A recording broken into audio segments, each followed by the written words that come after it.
Hello students, आज हम पढ़ेंगे 11th केमिस्ट्री का 7th chapter modern periodic table part 4।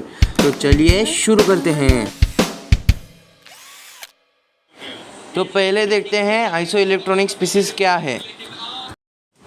Iso electronic species मतलब किसी भी दो इलेक्ट्रॉन में नंबर ऑफ इलेक्ट्रॉन सेम होंगे, मतलब किसी भी दो इलेक्ट्रॉन्स के नंबर अगर सेम होंगे तो उन दोनों को हम आइसो इलेक्ट्रॉनिक स्पीसीज कह सकते हैं। स्टूडेंट, हम इसे एक एग्जांपल से समझते देखें। हम इधर सोडियम का एग्जांपल लेंगे तो सोडियम का जो एटॉमिक नंबर है 11 है।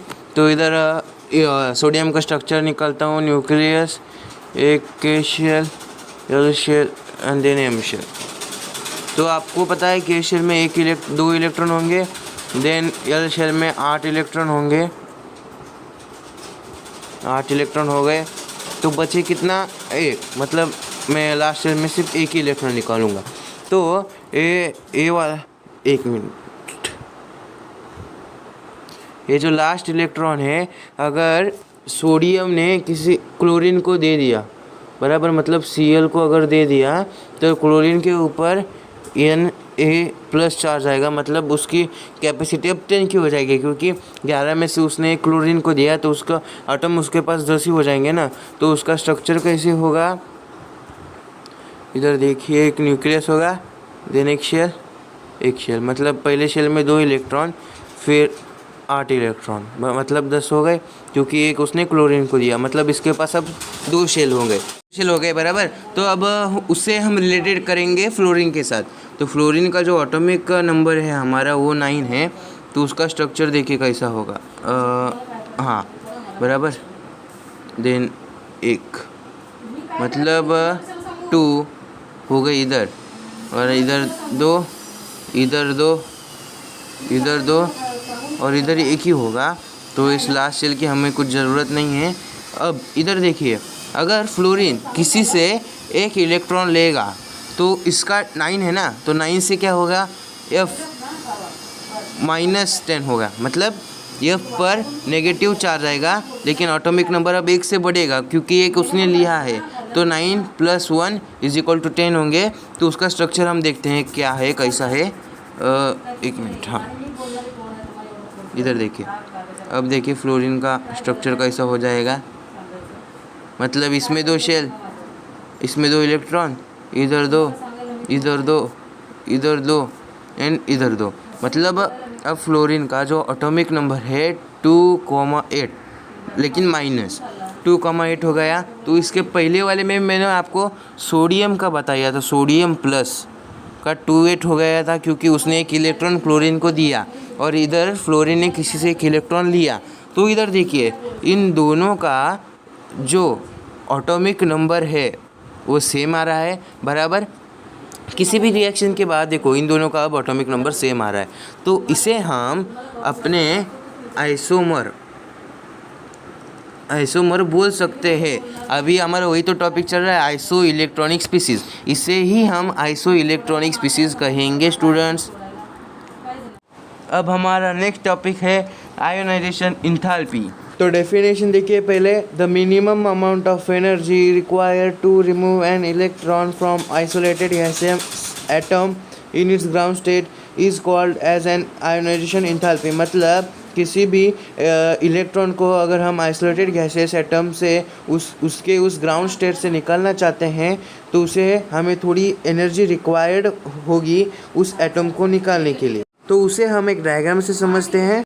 तो स्टूडेंट्स, तो मैं सोडियम का एग्जांपल ले रहा हूँ। देखिए इधर एटॉमिक नंबर 11 है, तो इधर एक न्यूक्लियस बन गया है, देन एक के शेल, देन हमारी L shell, then M shell.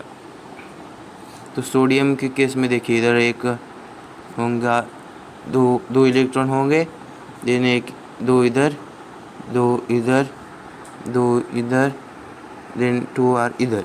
तो कुल 10 हो गए, बचा एक, तो एक इधर दे दिया। तो अब देखिए इस आयोनाइजेशन एंथैल्पी में होता क्या है असल में।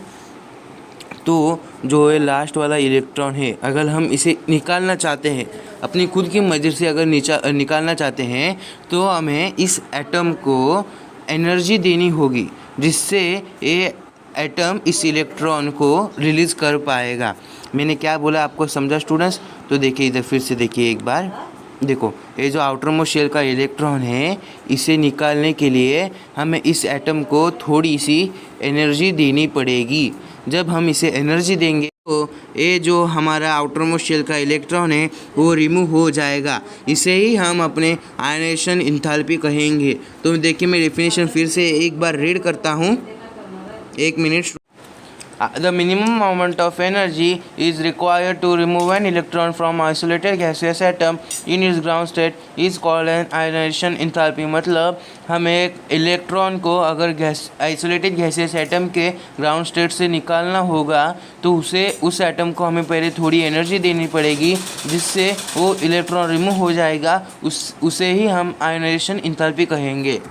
तो स्टूडेंट्स इधर देखिए आयोनाइजेशन इंथैल्पी में the removal of N electron from the neutral atom X results in the formation of cation.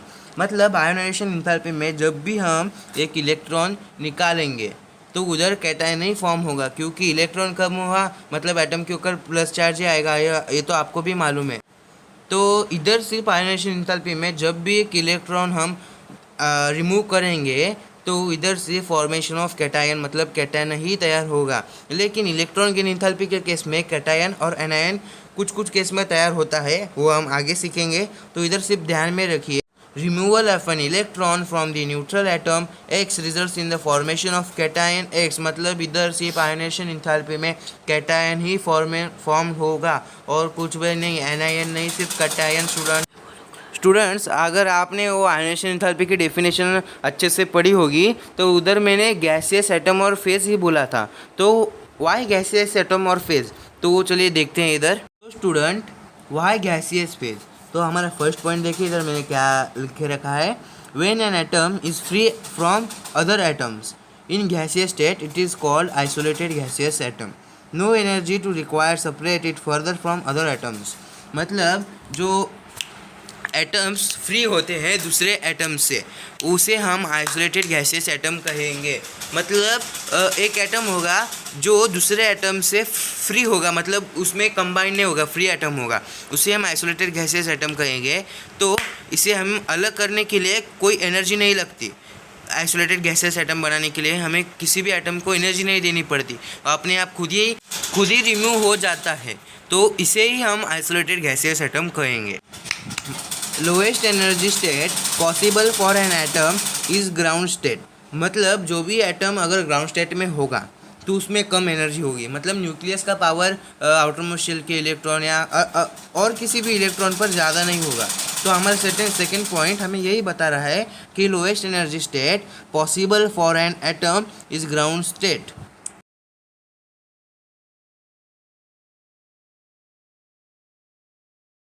इधर देखिए students, ionization enthalpy is always positive since the energy always need to be supplied to knock out electron from atom. मतलब ionization enthalpy हमेशा positive ही होगी। इसकी वजह से हमें जब भी एक इलेक्ट्रॉन निकालना होगा तो हमें एनर्जी कंपलसरी देनी ही होगी। अगर हम एनर्जी नहीं देंगे तो इलेक्ट्रॉन खुद ही रिमूव नहीं होगा। इसीलिए ionization enthalpy is always positive, मतलब आयोनाइजेशन इंथैल्पी हमेशा पॉजिटिव ही रहेगी। Then our second point is the second ionization enthalpy delta ionization H2 is larger than the first ionization enthalpy delta IH1। मतलब delta ionization H1, इसका मतलब होता है students the second ionization enthalpy, मतलब जो हमारी सेकेंड आयोनाइजेशन इंथैल्पी होगी वो हमेशा फर्स्ट से ज़्यादा ही होगी, और जो हमारी थर्ड होगी वो सेकेंड से ज़्यादा होगी। फोर्थ हमारी आयोनाइजेशन इंथैल्पी थर्ड से ज़्यादा होगी।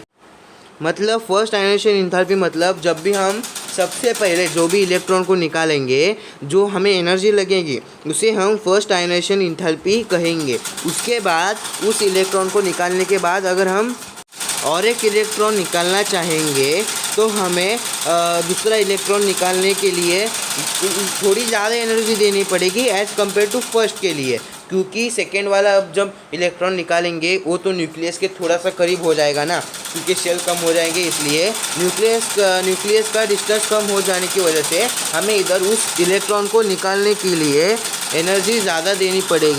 तो उसी को हम आयोनाइजेशन इंथैल्पी बट वो जो होगी वो हमारी सेकंड वाली होगी, क्योंकि हमने फर्स्ट वाला निकाल दिया है तो इधर हम सेकंड इलेक्ट्रॉन निकाल रहे हैं। तो यह स्टेटमेंट हमें यही बता रहा है the second ionisation enthalpy is larger than the first ionisation enthalpy, मतलब सेकेंड आयनेशन इंथैल्पी ये फर्स्ट आयनेशन इंथैल्पी से हमेशा ज़्यादा ही होगी।